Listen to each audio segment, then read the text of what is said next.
state and grinning at his pomp, allowing him a little time to monarchize, be feared, and kill with looks. And then at the last comes death, and with a little pin bores through his castle wall, and farewell, king. See, that was in a way the function of the fool. He was reminding you of your finitude, of your mortality, and death at the end, in somewhat the same way as monks used to keep on the desks in their cells a grinning skull. And all this is, of course, nowadays thought very morbid, because today we repress death very, very strongly. And the whole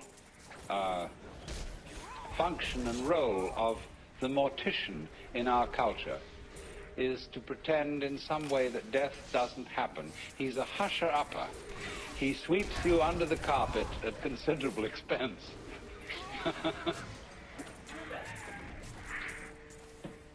Now then, I try to think whether there is any institution in modern society that really corresponds to the court fool. And there isn't. There is, of course, the political cartoonist, there is the satirist, there is the commentator, but he doesn't sit in the president's office. And the president can ignore him altogether if he so chooses. We don't like nowadays anyone to suggest that our social institutions are not altogether serious. We can't stand it because we're much too insecure. And this is a very dangerous state of affairs. And so it really is high time that in many ways the institution of the fool was reintroduced. I want to point out a parallel to this. In some ways, the fool, or the joker, and the monk have a parallel function. The monk is a person who abandons society. He is an outlaw, only he's an outlaw on the upper side instead of on the lower side. As the ordinary criminal is, as it were, below caste, the outlaw, in the sense of the monk, is above caste. And in the Buddhist religion, at its inception, the followers of the Buddha wore those dark yellow robes because those were the garments of criminals. It's just as if today we were to take the kind of blue jeans they wear over in San Quentin and go around in those. Or the old-fashioned striped things that were put on jailbirds. And so they took on the garments and external appearance of the lower outcast, but they were in fact respected as upper outcasts. But in modern society, it is very, very difficult to be in that position. For example, in such a true republic as France, every monk and priest is subject to military service. That is not true in the United States, nor is it true in England. They are not quite so republican as the French. But in this kind of modern society, more and more, you must belong. As Thoreau said, wherever you may go, men will seek you out and compel you to belong to their desperate company of oddfellows.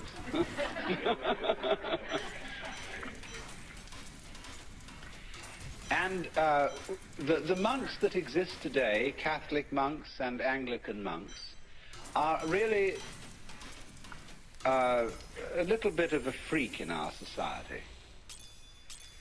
They represent, in other words, the opinions and the discipline of a particular sect. They are not really, they have no actual official and social recognition. Because you see, our society cannot stand non-participation. It cannot stand really fundamental criticism. And so it's in a very, very weak state. I remember as a boy in London going often to Hyde Park Corner and listening to people orate against anything they wanted to orate against. They could criticize and vilify even the most sacred institutions, and the police would stand by and pay no attention, sort of lean against the lamppost and let it all go on. And that's because the people as a whole in those days had a tremendous sense of security. They knew they were right, and therefore there was no point stopping anybody from criticizing them. But when you're not sure you're right, you have to stifle criticism completely. And the worst kind of criticism is the person who pokes fun. Non-participation of the monk isn't so bad, but the person who somehow suggests that society occasionally is something that needs to be giggled at. You see, this is the whole position. The joker doesn't outrightly deride things. He's not a slapstick comedian. He gives people the giggles about things that they thought were terribly sacred. And that is extremely demoralizing. So, in our day and age, you see, you must belong. And we need to relax on this and allow for non-participation under certain conditions, and these are the ancient conditions. That the person who does not participate in society cannot call upon society for certain things. He cannot call upon the protection of the police or of the army. He cannot call upon education for his children. He's not supposed to have any children. He may, I suppose, in this day and age, make what arrangements he chooses about his love life.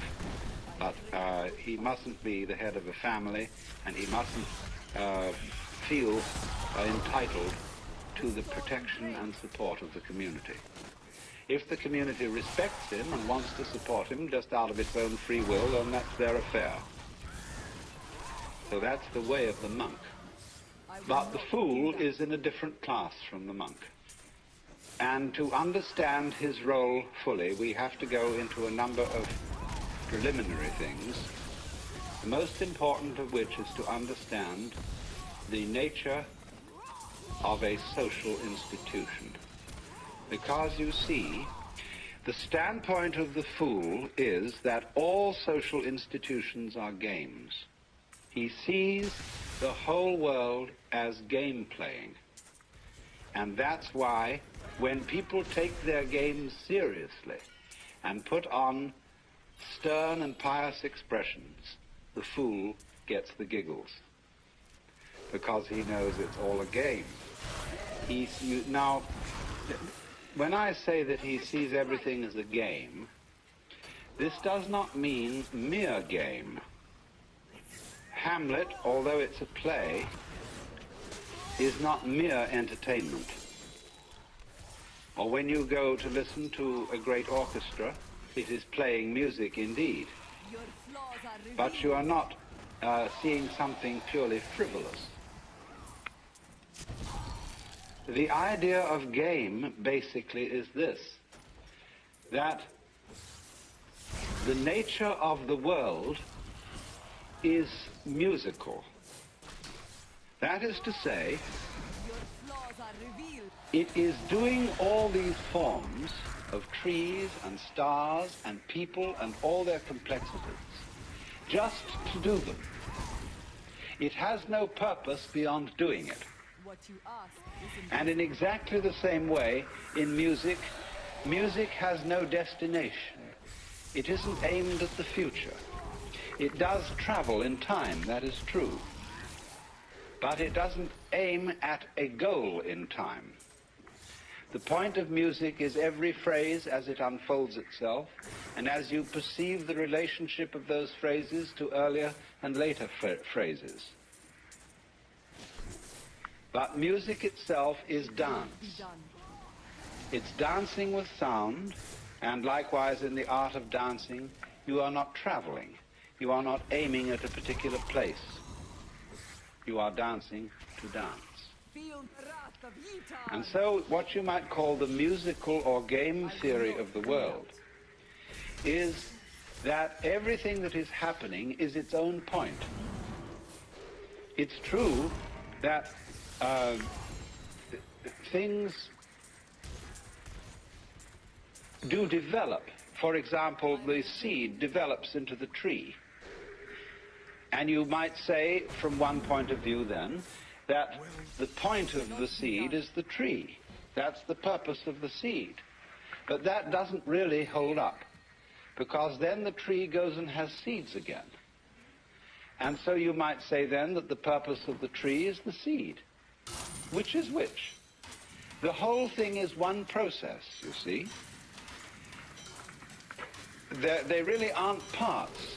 The seed isn't one event and the tree another.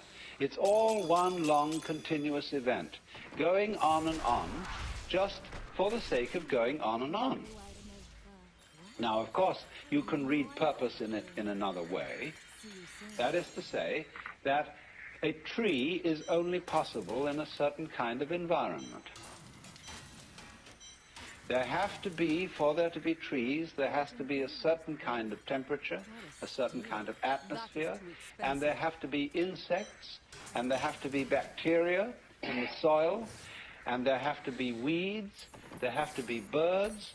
All kinds of things are necessary if trees are to live. So you could say this is symbiosis, that the tree lives to look after the birds and provide them with perches, that the birds live to eat the worms which might destroy the roots of the tree, and so everybody lives to support everybody else. Well, the word to, or in order to, is not quite correct. It's a little clumsy. What we should see rather than that is that the whole relationship of trees and birds and worms and bees and so on is a network. And every aspect of the network, you might say every part of it, depends for its existence on every other part. That means, you see, that the network as a whole is a single organism. Just as in your own physical body, and you call yourselves a single organism, there are billions of creatures of very different kinds. And they're all running around inside your bloodstream and doing their stuff. They're having battles, love affairs, all kinds of things. And this huge variety of stuff going on constitutes your life as an individual. And so in turn, you are some kind of a little wiggle in some other sort of stream which constitutes a larger organism yet. And but really and truly, this tremendous network doesn't have any separate parts. It's not like a machine. A machine is a lot of separate parts that are put together. Whereas this is different. The parts of this machine, of this network, don't come into it from outside. I mean, when you drive your car up to the shop and you want a new carburetor or something, they pull the old one out and they take another one off the shelf and jam it in. So it comes off the shelf into the car. But in this network of life that we live in, things don't come in from outside. Everything that comes into it comes from inside, which is a giveaway that the whole thing is really one process, and it's all a game, because in the sense that it has no other object than doing what it's doing. That's the fun of it. But it plays, you see, parts. It varies itself. And in playing always involves a certain element of make-believe, that is to say illusion, and the word illusion is from the Latin ludere, to play. It involves the illusion of the parts being separate. And so then, there are these variety of games: the tree game, the beetle game, the butterfly game, the bird game, the cat game, the people game, the human game. And if you will look on all these things as differentiated in the same way as chess and backgammon and football and hockey and polo, or as rumba, waltz, twist, minuet, or again as concerto, partita, fugue, sonata, you will begin to see that it's a perfectly reasonable attitude to look at the world as a game system.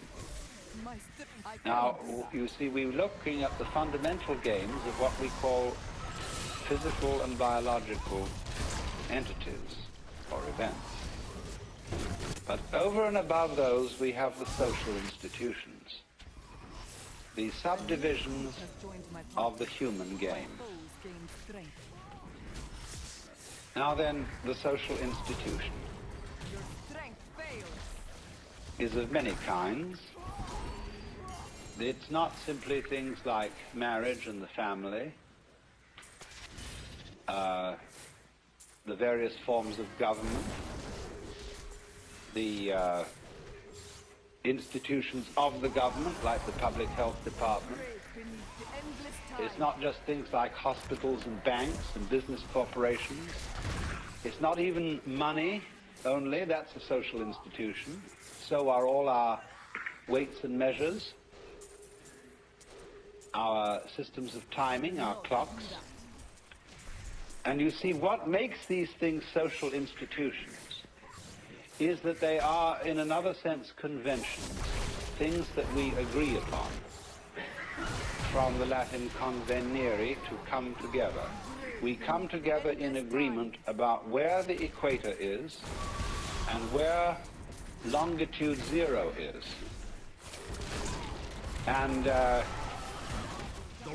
by agreeing about these things, we can order our lives, order our communal intercourse. I have sometimes mentioned the Buddhist and, well, they're mainly Buddhist divinities who you see guarding temple gates. And they're called the heavenly kings, and they're always very fierce, and they carry weapons. And they are the guardians of the 10 directions. In Buddhism, Buddhist philosophy, there are 10 directions, the 8 points of the compass, and up and down. And it's terribly important to keep the 10 directions clear, because if I am not clear about it, I could never meet you at the corner of 5th Avenue and 42nd Street. So I wouldn't meet you at all. I could never have a date without knowing the 10 directions. And so these Dharma kings are the cosmic traffic cops. And they're keeping everything straight so that everybody can know where they are. So these are the guardians of the social institutions. The agreements we have to make about money and language and law, and also about certain values. Some of these values vary startlingly, but they are still social institutions. Did you realize pain is a social institution? In some cultures, like ours, it's very unpleasant to go to the dentist. But there are cultures in which dentistry is no problem at all, but on the other hand, they have extreme pain when their fingernails are cut or their hair is cut. We are very largely talked into pain in extreme childhood. And it varies enormously as to what may be considered painful And I think it's not only human beings who do this, but animals do. Experimentation with hypnosis shows that pain is an extremely relative thing. Maybe you have to have some pain, but where you have it is very, very variable. Also, we know too that social institutions govern what we notice. An American male pays relatively little attention to the back of a girl's neck. It's perfectly okay for her to grow her hair down long and cover it. But to a Japanese, the back of a girl's neck is the most exciting sexual feature. And so when you see a well-dressed Japanese girl, her kimono hangs a little bit down the back like this, exposing her neck. They pay no attention, though, to breasts, which seem to so fascinate the American male. It just doesn't seem to appear. And the way that a traditional Japanese woman clothes herself is exposing the neck, but looking very flat in front, and not at all showing the hips. She's willowy. She doesn't look very willowy underneath, as a rule, but she does when dressed in a kimono. Now, so you see, it isn't just that nature has built in to the human organism certain attractive features about other people.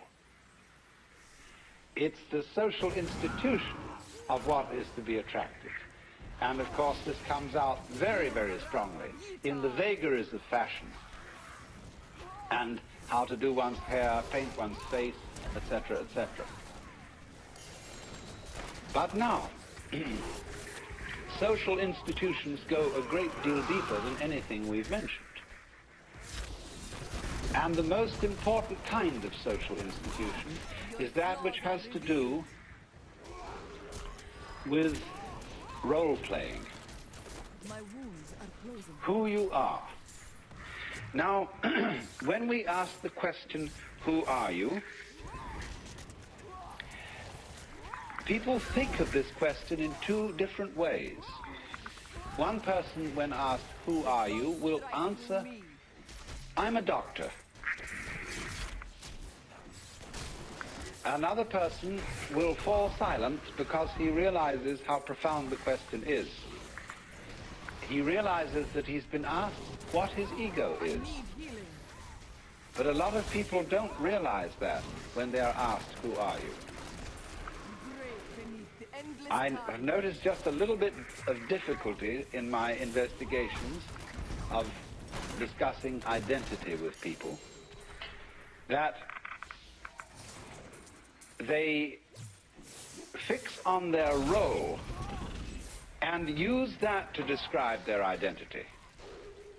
Their name, their family, their place in society, what they do, what their hobbies are, and so on.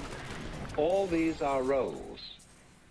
And then also there is the role of character playing. All people are more or less taught to act. We are all hams from the beginning. And we were schooled in acting in our childhood, although it wasn't called that.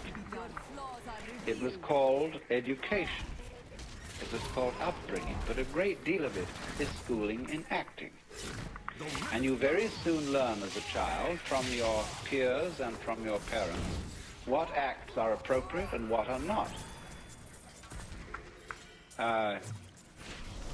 It is the concern of all parents that their child learns a role in life and has an identity by which the child can be recognized. It would be extraordinarily disconcerting, wouldn't it, if a child had one personality one day and another the next.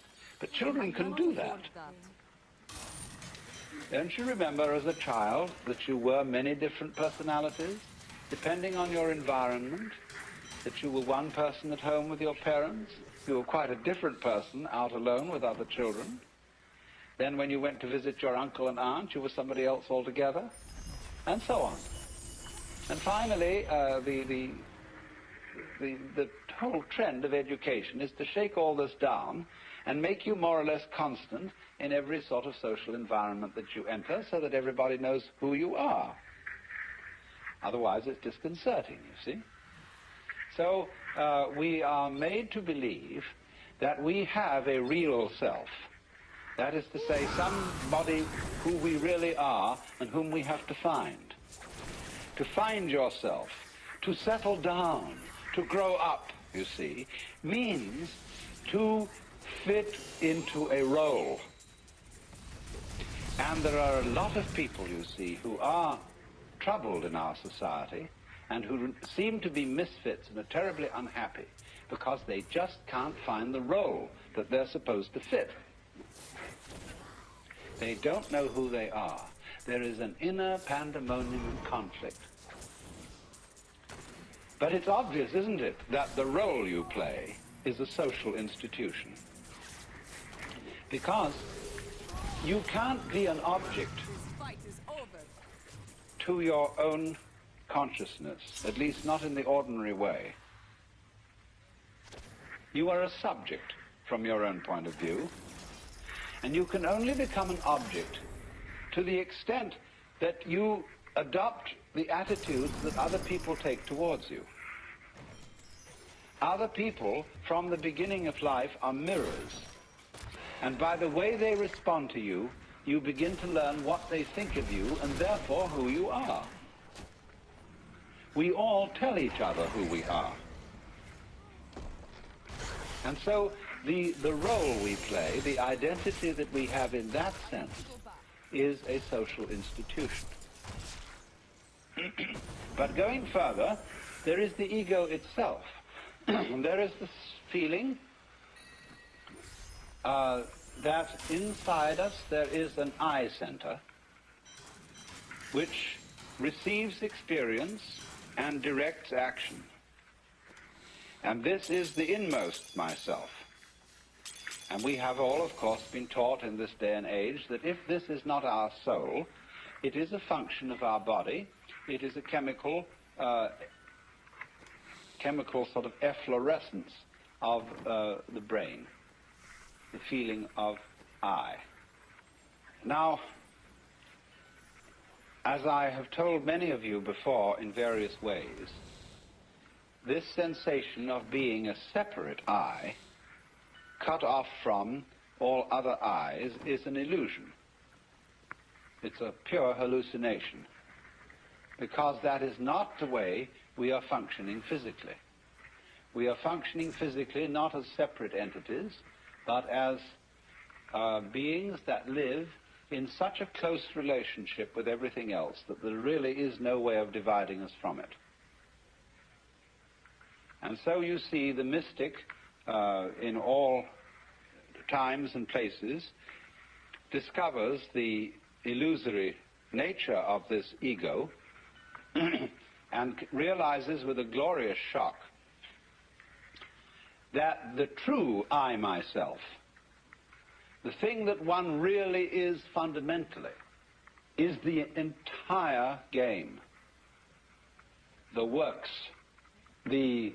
Some people call it God, or Brahman, or the Tao, or whatever you want. The name doesn't make the slightest difference.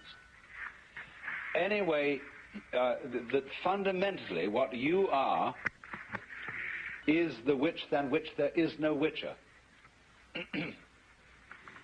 And so relax, don't worry. Because you don't, you see, this doesn't ordinarily come into consciousness in just the same way that the structure of your brain doesn't ordinarily come into consciousness. It's very much there. But you don't see it directly and you have no memory of it. So in the same way, you have no memory of being the witch in which there is no witcher, but there's no need to have a memory of that, because the thing doesn't need a memory. Memories are only necessary for creatures that have to defend themselves, and to creatures that have problems. They need memories. But the perfectly gloriously happy person wouldn't remember anything, because every experience would be completely satisfactory. All memory is really a form of regurgitation of undigested experience. But you see, also, don't forget, as we all know, memory can be fun, and so can burping. And but memory isn't necessary for the whole thing, except in certain brief forms of memory, where the continuance of anything at all, you see, of any particular form, is a sort of memory, in the sense that it's a repeated gyration of certain physical vibrations. But it's possible, you see, to wake up and realize that your ego is a game, and that what we call the necessity for survival is also a game. But society is playing a very, very weird game, the first rule of which is this game is not a game. This game is serious. And so the great social institutions that we inherit from the past, like the church, are places to be serious. I don't think there ever was a jester in church.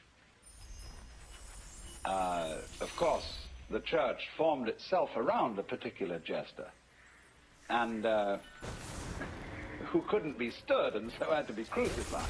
This is too much.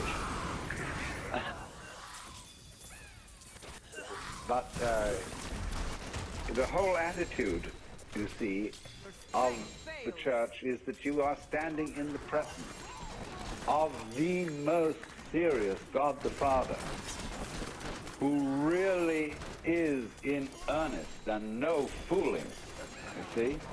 And everybody has to keep a straight face. And so also in the court of law, in our excessively serious society. I was giving evidence not so long ago, and the two defendants were smiling at each other. And the judge suddenly rapped his gavel and said, "You young men ought to realize that you're on trial for a very serious crime, and it's no joking matter. And I want to see proper behavior and conduct in this court." And the attorney stood up and said, "Your Honor, this is the first time they've ever been on trial, and they're not used to these things." And he said, "Well, it's about time they learned."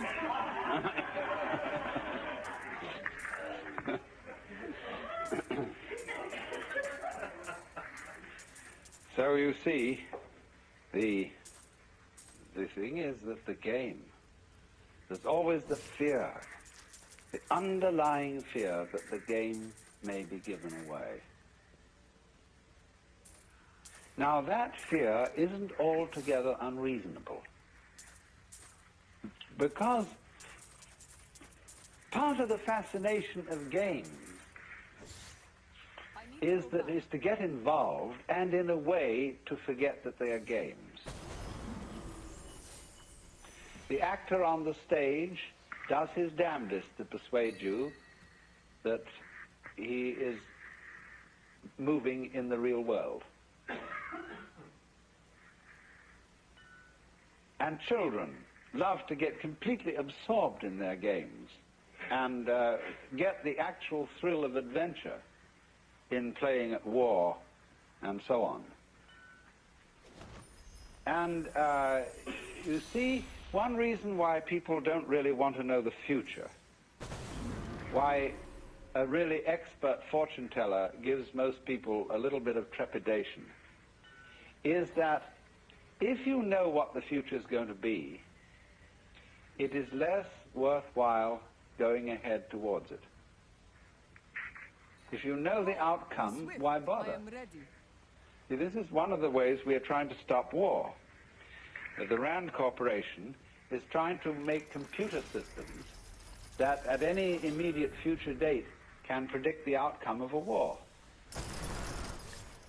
so that it won't be necessary to fight it.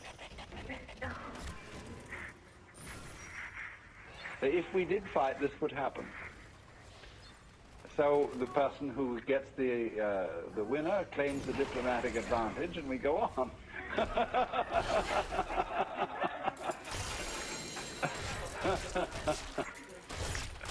So I'm returning to town.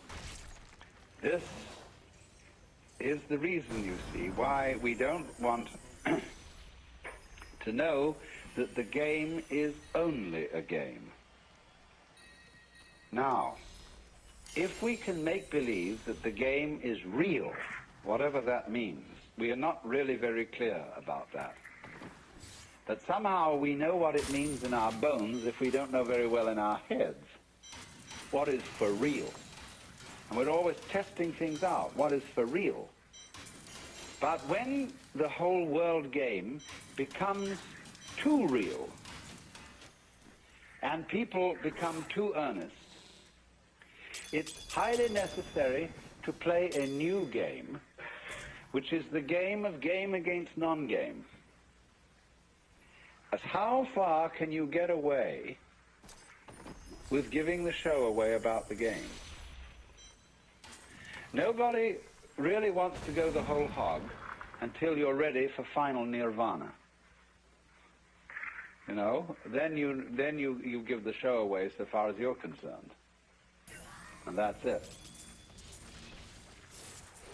But in the meantime, the fascination of seeing how to put together, knowing it's a game, and still playing it. And doing this is what in Mahayana Buddhism is called being a bodhisattva. A bodhisattva is a person who doesn't give his show away completely. He doesn't simply release his consciousness from playing the human game. He is released and yet still in it. He knows the human game is a game, but he goes on playing it with considerable gusto. And his gusto derives in a great deal from the fact of knowing it's a game. You see, you can do that. And it's one of the peculiar properties of self-consciousness,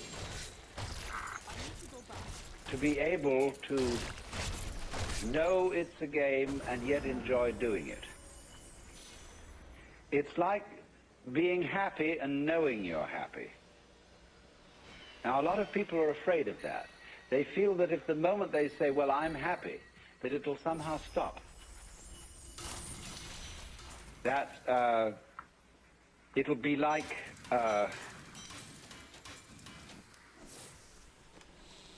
being too conscious of digesting your food. There is a point there where enjoying dinner, it very slowly merges into disgust.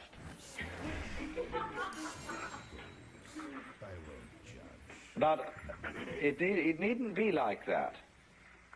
The real gourmet never gets into that bind. I will not. And so in the same way, the doing something, being happy and knowing that you're happy, has about it a certain quality of what I would call resonance. For example, if I talk in a room which is completely soundproofed, it's terrible. I can't stand it. There's no resonance. No little tiny echo. I feel I'm talking into the proverbial wet blanket. But if there's a little resonance, if there's a feedback, you see, that makes the thing go vibrate a bit more than it ordinarily would, so one gets feedback from an audience. And it's much easier to talk to an audience than it is to a microphone, because there's feedback. And so consciousness is feedback. So for that reason, your voice sounds better when you're singing in the bathtub than it does when you're singing out in an open room, because you get resonance.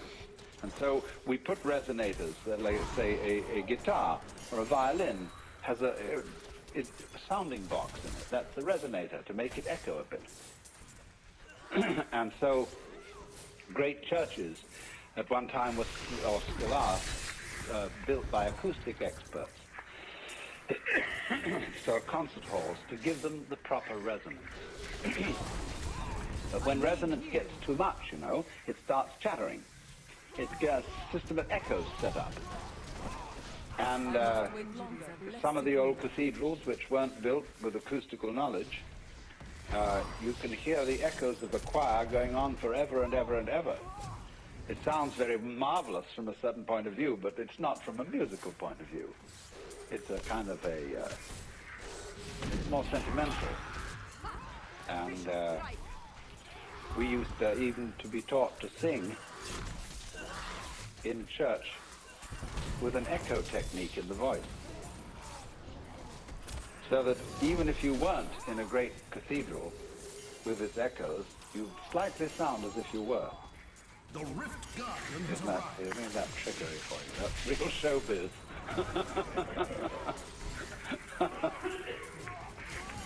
So,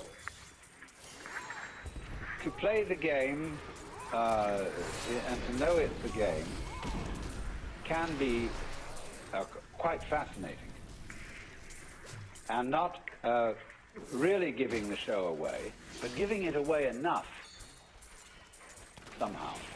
And that, you see, is the Joker's function. So, what he is doing then is he is in a point of view where he sees all that is going on as a game. He doesn't take anything seriously. But don't forget that that doesn't mean that he is simply shallow I cannot carry and more frivolous. into town. Because, for example, if somebody were to say to me, "I love you," and I turned to them and said, "Are you serious?"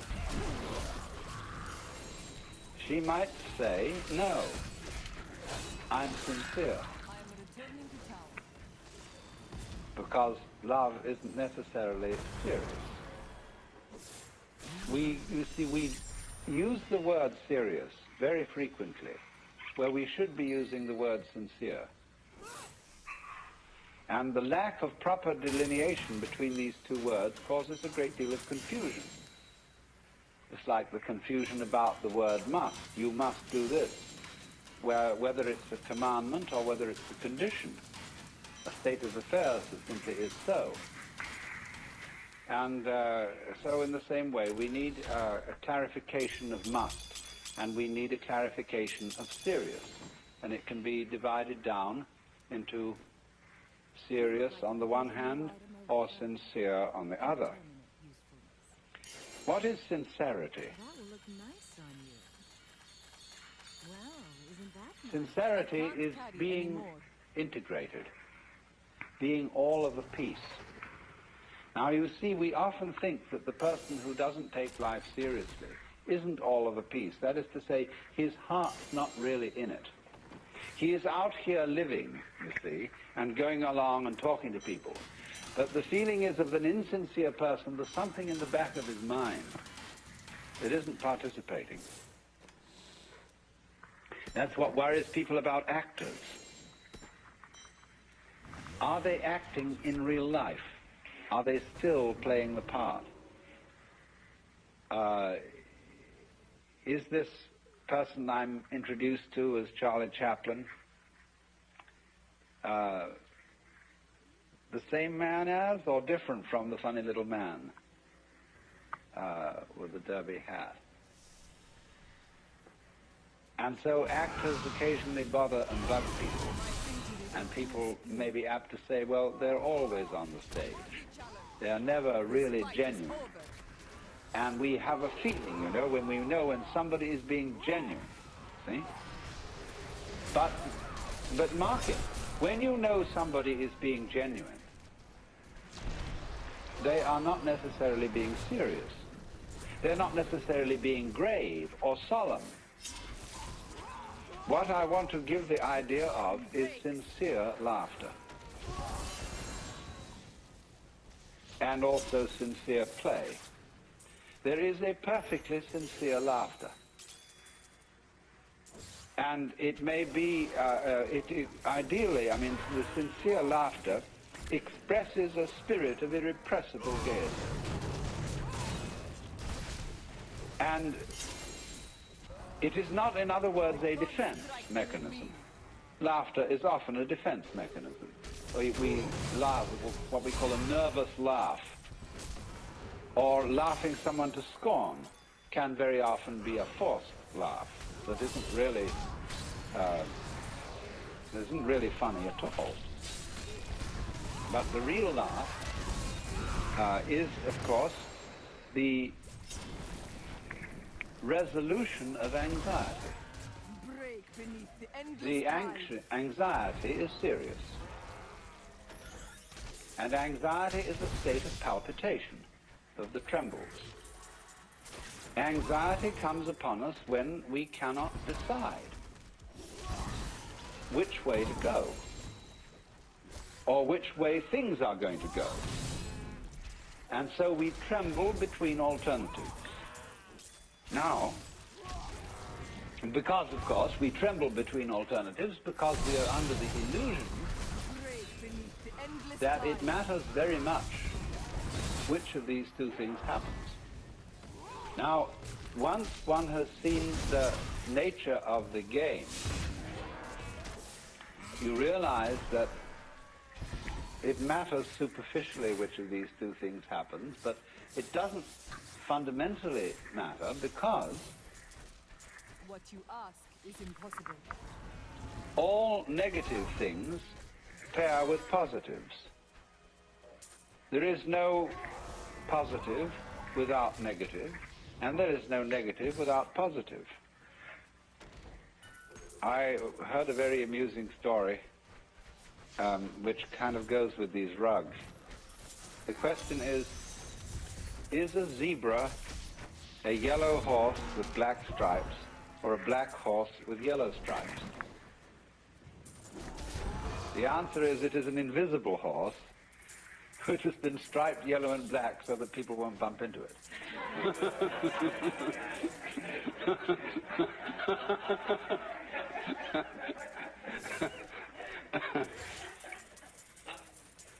Now, in a similar way, reality is an invisible state of affairs beyond all description and thought, but it has been striped black and white It cannot be done. so as to be seen. And this is life and death, up and down, sound and silence, the whole vibratory character of being. And the game, the fundamental game that the universe is playing, is to forget that this is so. You see, what you might say in theological language, the invisibility I of will God not do that. is his self-forgetfulness. I need to go back. And the visibility of the world is the game being played. Now, the nature of the game, I think I've told some of you this before, but I see some I haven't. The nature of the game is, let us pretend that the positive and the negative are not really identical.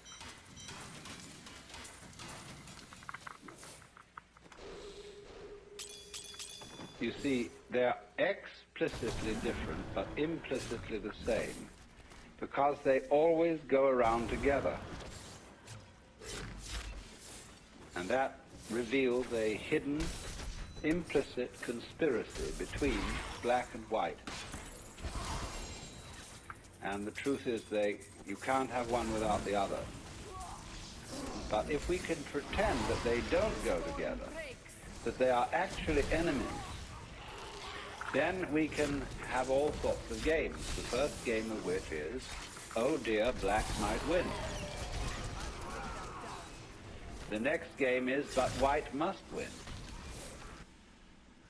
And from that position, you can develop all the games you want. And it's interesting, isn't it, how so many of our table games, like chess and dominoes and checkers and so on, use the black and white pieces. And you can find in the conventions of chess, one could discuss all the problems in terms of chess. When I bring up the Joker, of course, we're in a way discussing it in terms of the game of cards. Because the Joker is the card beyond roll. The card that's wild, that can be any card in the pack. In other words, it's delivered from being a particular someone and can be in anyone. And it pops up here, and it pops up there, it pops up here. You never know where is the Joker, who is the Joker. You see? The thing that we have to understand, really, is that all the roles are the Joker playing. My understanding grows. And the Joker is looking at you out of all pairs of eyes. There he is. Only he's pretending very often that he's not the Joker at all. Oh no, this is just me. I'm not the Joker. Where is the Joker? Now, to revise a little bit about this morning's talk so that we're all up to date, I have been discussing the role of a certain person called the Joker. The Joker being the one who has insight into the fact that all our social institutions are games. See you soon. That is The too social expensive. game is played with an initial rule. The first rule being this game is serious, or this game is not a game. And therefore there is a tendency within society to resist very strongly any notion that what it is doing is not altogether serious. And at a still deeper level, beneath the level of social institutions, there is also the recognition on the part of the Joker that the basic forms of nature are also games. The human game, the rabbit game, the mouse game, the bee game, the tree game, the stone game. What you ask is Because all these are forms of a musical nature, that is to say, they are forms played for themselves. They are played in the most intimate interconnection and interrelationship with each other. But they don't have any purpose beyond what is happening, in the same way as music and dancing. But when people take games seriously, and part of the fun of the game, you must remember, is to take it seriously, my strength. they acquire an attitude which strikes the Joker as being half funny and sometimes a little pitiful. A good Joker is inclined, really, not to laugh at people, because if a person is terribly seriously involved, in the sense of the kind of person we call colloquially a square, the Joker feels sorry for them because they live a deprived life. But the point is It cannot be done. that he I is can the only one who is a wild brave man, beneath the endless tide. which is to say, he has no fixed role. He can play, as the Joker can in the deck of cards, any role. And in a way, in that sense, all of us are roles of the Joker. Strength fails. Because the real Joker, of whom any human Joker is a manifestation, the real Joker is Brahman, is the ultimate player of the game, the divine ground of the universe. So then, What you ask, feel the wrath of Yita. if you look upon the world as play, as what the Hindus call the Vishnu Leela, Vishnu being one of the names of God, and Leela meaning sport or play, from which we get our word Not lilt, do that. then Vishnu or Brahman is the big Joker, Revealed. and anyone who realizes this is the little Joker.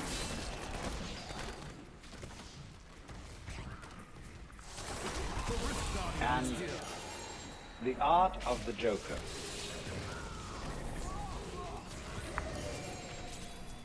is very paradoxical, because it is to give the show away that it is a game and yet keep the show going on. There is something about a Joker of a now you see it, now you don't character.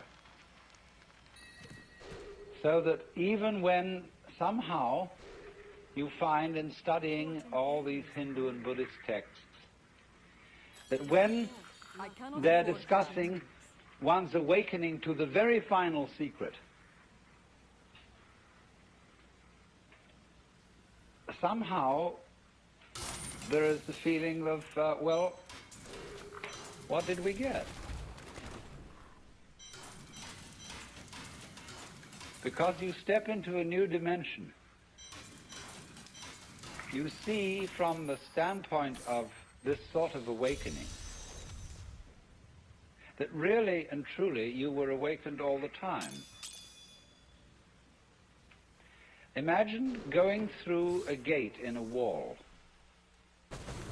Here is this great barrier. You walk through it, you turn around, and the wall and the gate have both disappeared.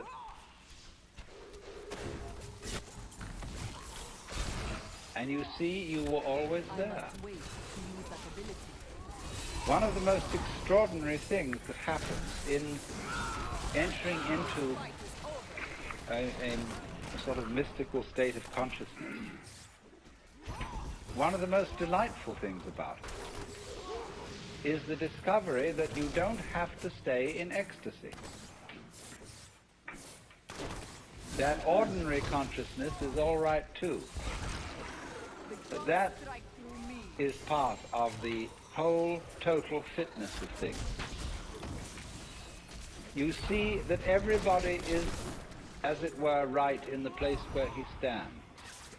Imagine a pearl necklace, how it's arranged. Down in the center they put the big pearls, and then they trail off slowly until there are very tiny pearls at the back.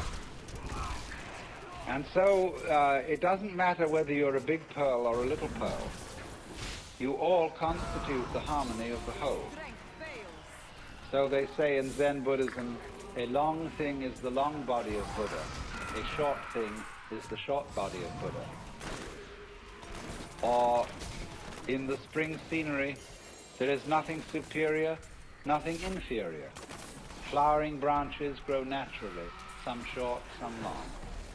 So from that standpoint, you see, everybody is seen to be a perfect manifestation of the Godhead. or of the void, or whatever you want to call it. Everybody. And even though the very fact that they don't know it, and that they're unhappy, that they quarrel, etc., etc., etc., is still a manifestation of this. The whole thing is seen like this. Just as I was discussing the balances of the garden, in which the birds eating the worms and the snails eating the lettuce, all these processes of conflict build up the ongoing miracle of the garden itself. So in the same way, things that you see in yourself as neuroses, as forms of ill health, as things that you shouldn't be, they are your slugs and worms. That is too expensive. And there is nothing at all in your whole being that's unnatural.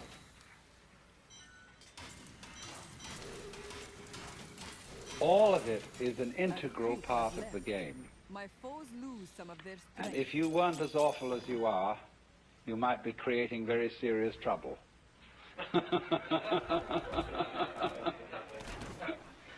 Now, I don't want to say that so that you can say in turn, well, let me be more awful still. You know, St. Paul got all tangled up in this.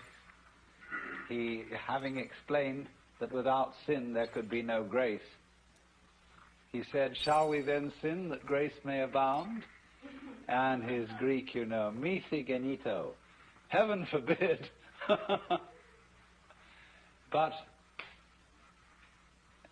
this is, of course, a problem that simply has to be faced, that the universe in its grand design has nothing special to do with morality, or rather no more special connection with morality than with anything else. Morality is a part of the universe. It's a way of playing the human game. And but the thing itself is really beyond good and evil. Now, as I see it, that's the way it is, and whether one likes it or not, it's always still up to you how you want to behave. If we try to get people to behave decently by scaring them and saying that if they don't behave decently, they'll be out of sorts with God, this doesn't help at all, because it merely inculcates a new kind of fear and a new kind of false basis for morality. One can only be moral because you like to do it that way. There really is no other reason whatsoever. And to try and find other reasons always perverts morality. In just the same way, the powers of the universe, the power of fire, the power of electricity, the power of steel, they are neither good nor evil. You can use either one for the blessing of people or for their destruction.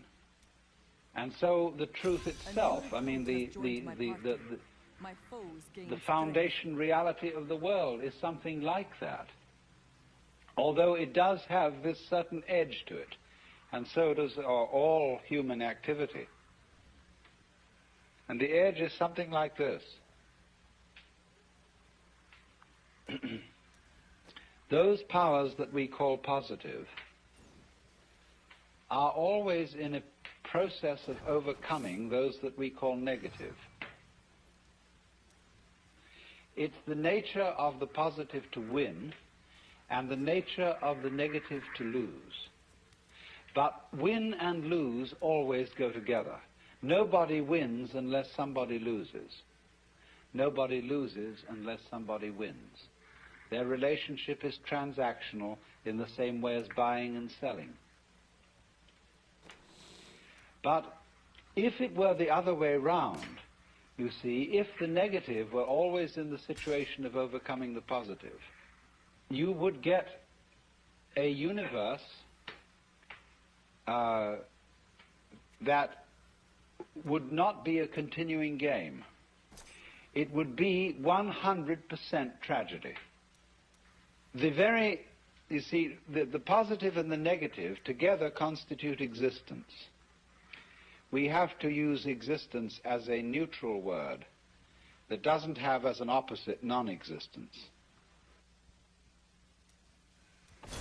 Existence already includes non-existence. You could say being and non-being constitute existence. Just as we know physically, sound is constituted by sound silence in very rapid alternation. Is not yet recharged. So being, non-being constitute existence. And existence is something of which you may say the game is worth the candle. If it weren't, it wouldn't be. It's like that. Some people try to say there is good and bad with small g and small b, and they together constitute good capital G.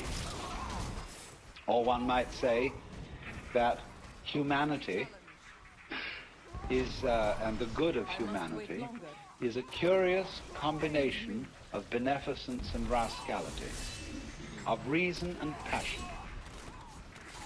And if human beings didn't have those two sides, they would be less than human.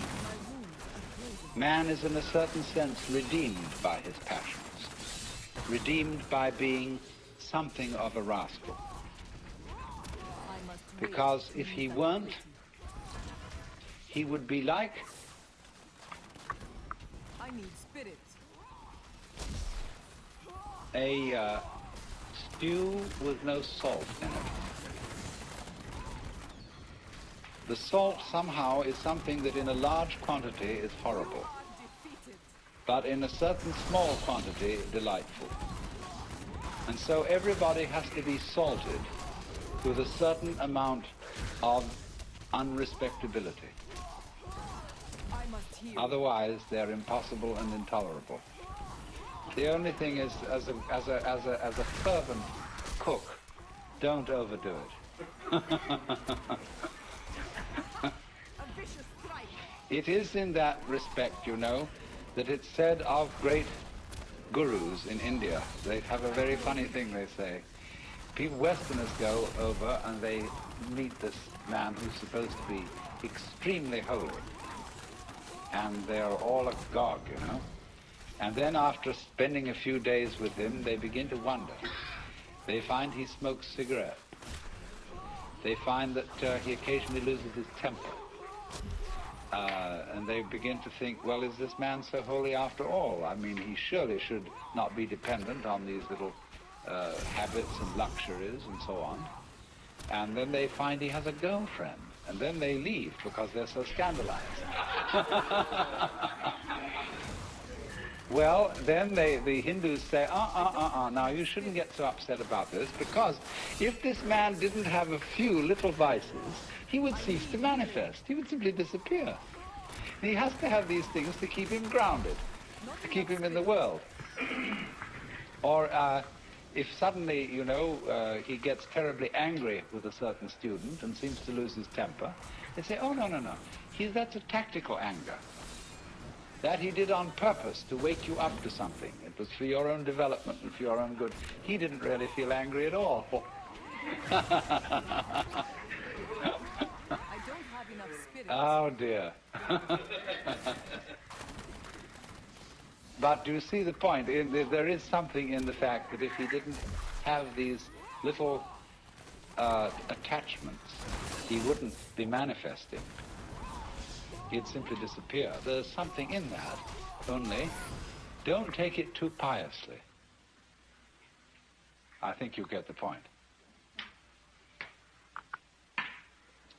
So then, we now have to explore a very important aspect of the Joker, That ability is not yet recharged. as equivalent to Gurdjieff's Sly Man.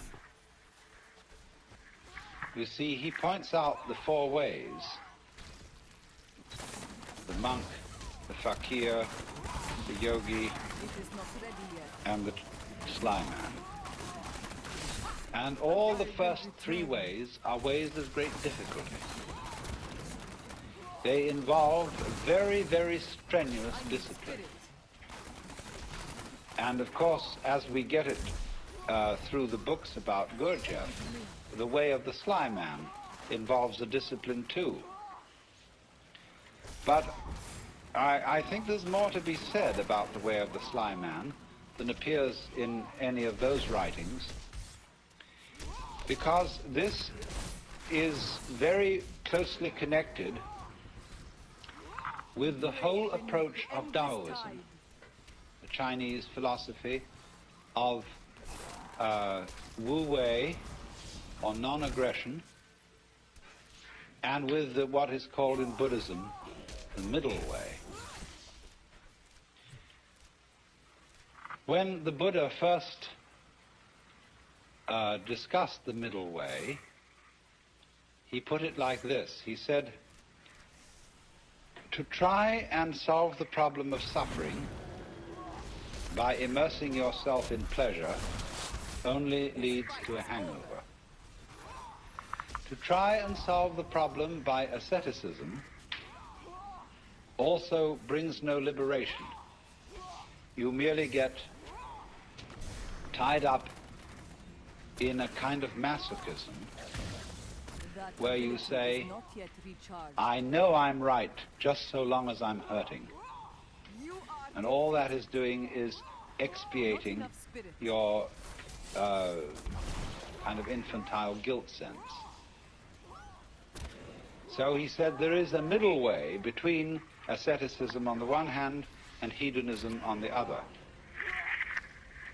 But actually, the middle way is more subtle than that, and it's beautifully discussed in Professor Baum, a book called The Philosophy of Buddha.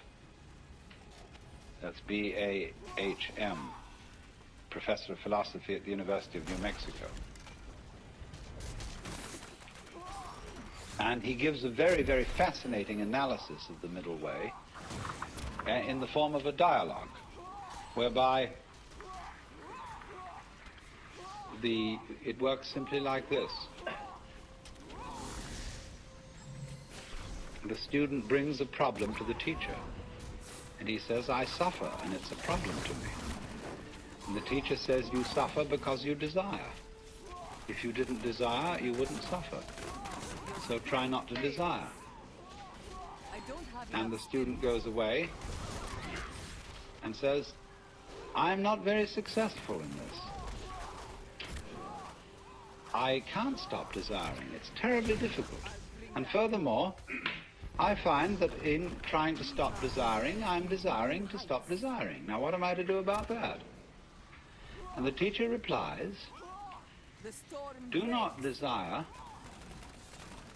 to stop desiring any more than you can. And so the student goes away and practices that. But he comes back to the teacher and said, I still find myself desiring excessively to stop desiring, and it doesn't work. So the teacher says, I must do wait not to use desire that ability. too much, not to desire, to stop desiring. Now, do you see what's happening? Strike through me. My strength fails. Step by step, almost like Achilles approaching the tortoise, the student is being brought together with himself to the point where he catches up with his own inner being and can accept it completely. Break beneath And that is, you endless see, the time. most difficult thing to do, Need to healing. accept oneself completely. Because the moment you can do that, you have in effect done psychologically what is the equivalent of saying in philosophical or theological terms, you as you are now are the Buddha, just as I was explaining a few minutes ago. That's unbelievable, because we are always trying to get away from ourselves as we are now in one fashion or another. And it's only we will only stop doing that through a series of experiments Not enough spirit. in which we try resolutely to get away from ourselves as we are. So that is the middle way. But ordinarily, in these other ways, the way of the yogi, the fakir, and the monk, the individual makes a big thing out of the work of liberation, and especially likes the kind of teacher who will put him through the most severe paces.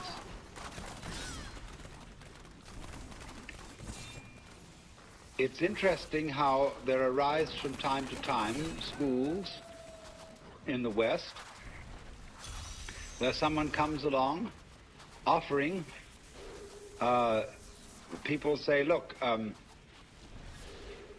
it's all very well to go to discussion groups and talk about these things, but that's not the real thing. What you need is really to get down and do some work. And often these teachers are very rude and very stern, but people love it. The Rift God And such a person will always attract a great following.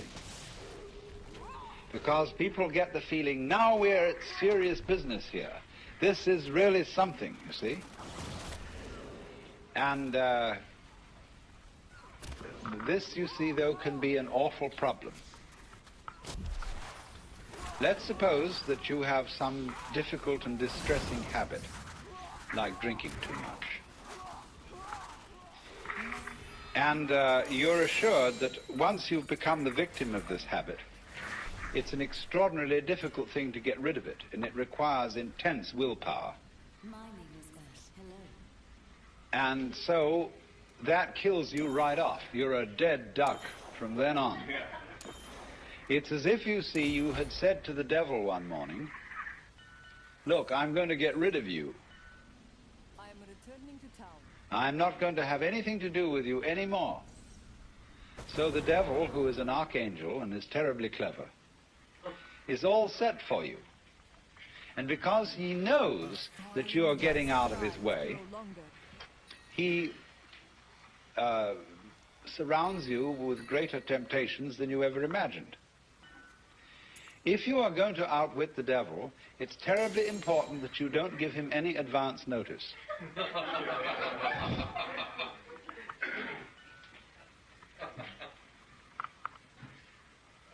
And this is where the work of the sly man comes in.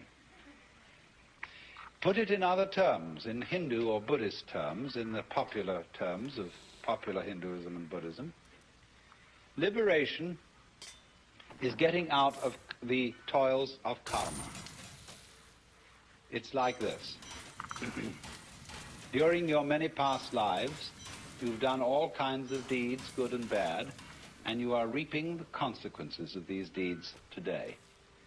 And also today, you're setting up future consequences. Now, before you can be liberated, you've got to pay off your karmic debts. And so the moment you set your foot on the path of liberation, you are apt to find that all your karmic creditors will come to your door. And that's why it's often said that people who start out on a serious work of yoga suddenly get sick and lose their money, and their best friends drop dead, and all kinds of ghastly things happen. That's because, you see, they served notice that they were going to do this. And so all the creditors came around. If you're going to leave town and you owe lots of money, you know, you mustn't announce that you're leaving or give a farewell party to your friends because the grocer will find out. So the art of the sly man is to make no contest, but simply to leave without one word. In other words, that's the meaning of Wu Wei in the technical vocabulary of Taoism. Wu Wei, not to interfere, not to force things. That's the best translation of Wu Wei, not to force things. But so he just drops it like that.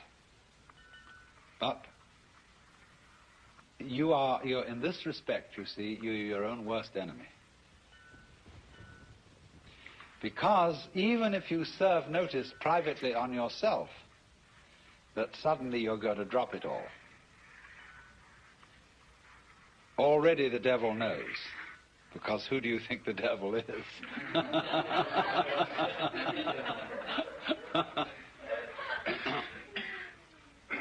Now this lies behind the whole problem that is discussed in the book Zen in the Art of Archery. The necessity of letting go of the bowstring without first deciding to do so. Another way of putting it is that the decision to release the bowstring and the action of doing so must be simultaneous. Not to decide and then act, but to act, decide all at once. Now, why is this? If you are going to be an expert archer, you must shoot before you think. Otherwise, it'll be too late. My mind is stronger. You don't aim and then shoot. It's all one action.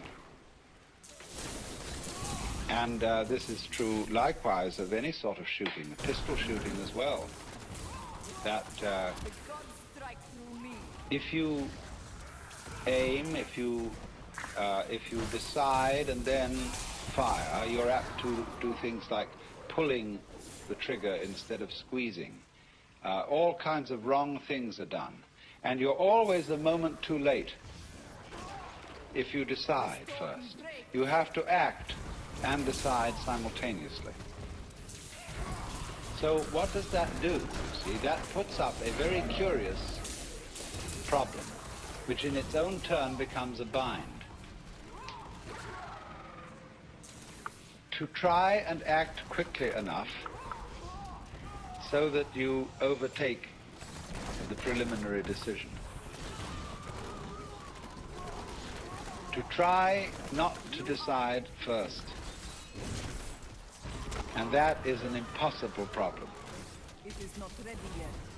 I wonder if you ever read von Kleist's story about the fighting bear.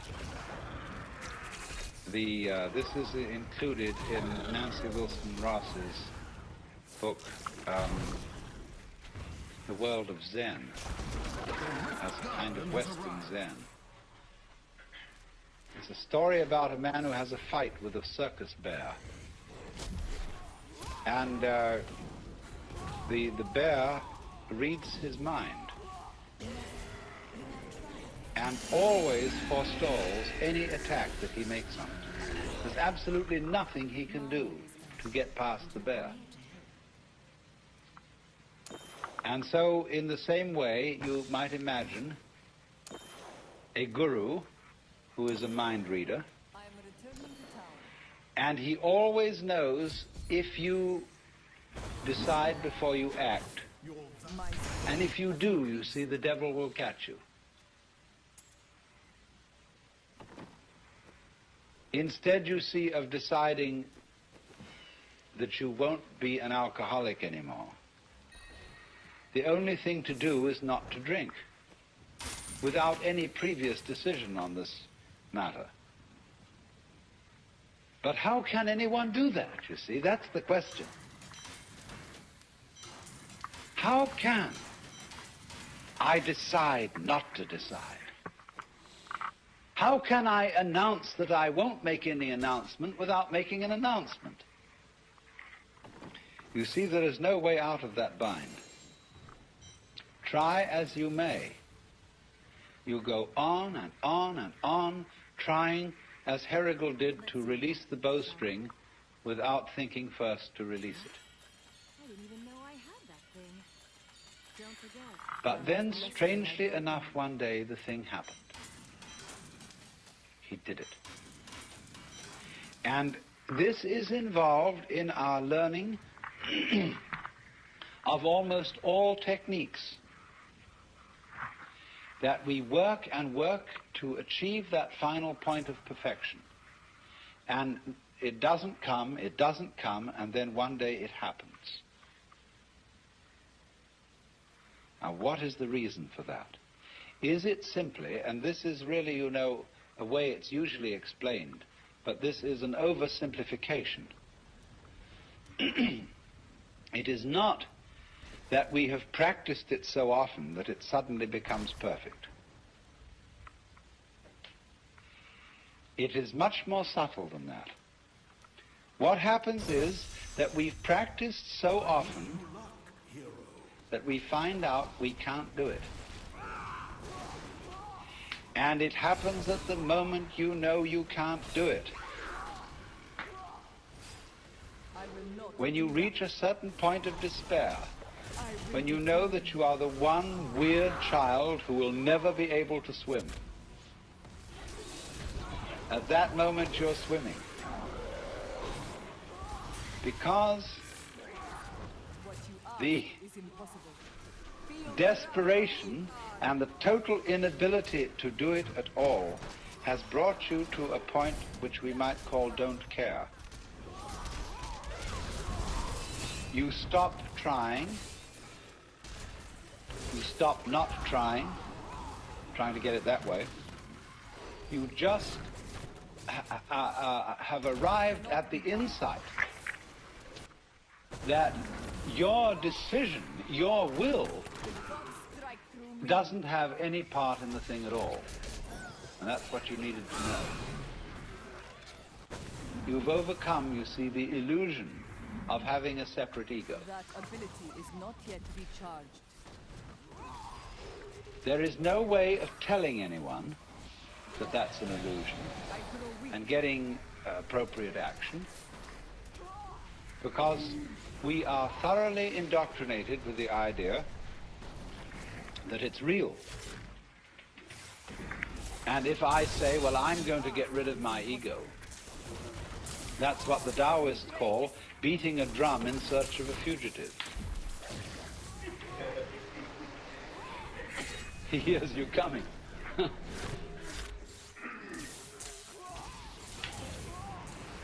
So the ego, that is to say, the illusion of having a separate will and a separate eye center, that can be an effective agent, that cannot be overcome by a decision which seems to be centered in the ego. I am returning to town. You might as well put out fire with fire. It can come only when an attempt to act from the ego center has been revealed to be completely futile. Then the thing happens, because you've really discovered that it was, after all, an illusion. Now, be very careful how you formulate this sort of thing philosophically. This could, of course, correspond to the kind of person who feels unafraid and who feels very free because he's a complete fatalist. A lot of people are, and are very happy in their fatalism. They really feel that they don't do anything, it just happens, and that it's all life, and that when they won't die until it's their time to die, and so why worry? Recruit has joined the Everything, party. they have the sense of everything is just happening to them. And this is a kind of a floating feeling. It's as if you didn't have to push things at all. They just flowed along. Well, now that state of affairs, that feeling of you don't have to push anything, it just floats along, is very similar to the experience I'm describing, if not the same thing. But this person has interpreted it as a fatalist in a rather passive way. That is to say, he has felt that there still is some kind of a little differentiation between himself as the experiencer on the one hand and that force or set of forces called fate on the other. He is pushed around, but he witnesses being pushed around. Now, in this state, this person still has a little fragment of impurity left. There's still one fly left in the ointment. And that is the sensation of being pushed around. There is still a fundamental division between the knower and the known. And in this case, the case of the fatalist, the knower seems to be the passive thing, and everything known, the objective world or the goings-on of his own physiology, they appear to be the active end. And the knower just has the experience of himself being moved by the tides of life. The important thing to find out is this, that the sensation of being the knower and the experiencer of all this is not, as it were, aside from everything else that's going on, but part of it. Just as you, although you experience your own existence subjectively, you are nevertheless part of the external world. You are in my external world just as I am in your external world. So in this way, the final barrier between the knower and the known is broken down. There is nobody, as it were, being carried along by fate. There is just the process. And all that you are is part of the process. I may be able to help you. Then there is a curious flip.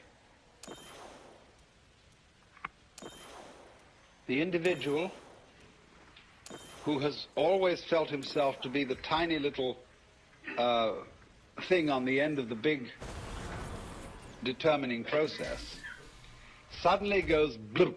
Have you watched sometimes a tiny little piece of mercury coming nearer and nearer to a large piece of mercury? The sudden moment when they touch each other and bloop, the little thing vanishes into the big one almost more dramatically than a drop into the ocean. In this case that I'm talking about, it isn't that the individual organism vanishes. The individual human being doesn't vanish. But he experiences no longer a passive relationship to the world. He simply sees You look like you could use a new item of... that all that he is and all that he ever was See you soon. was something that the entire process was doing.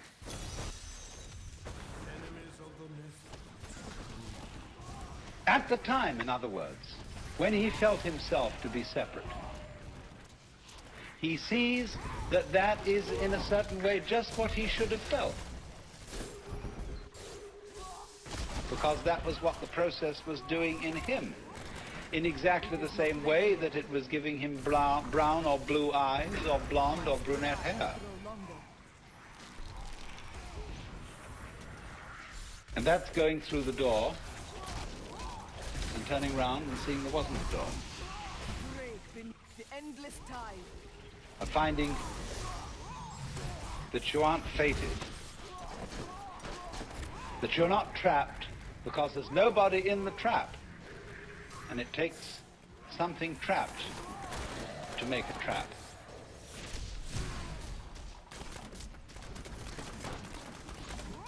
We'll begin by refreshing memories as to what went before. God strike through me. In discussing the theme of the Joker,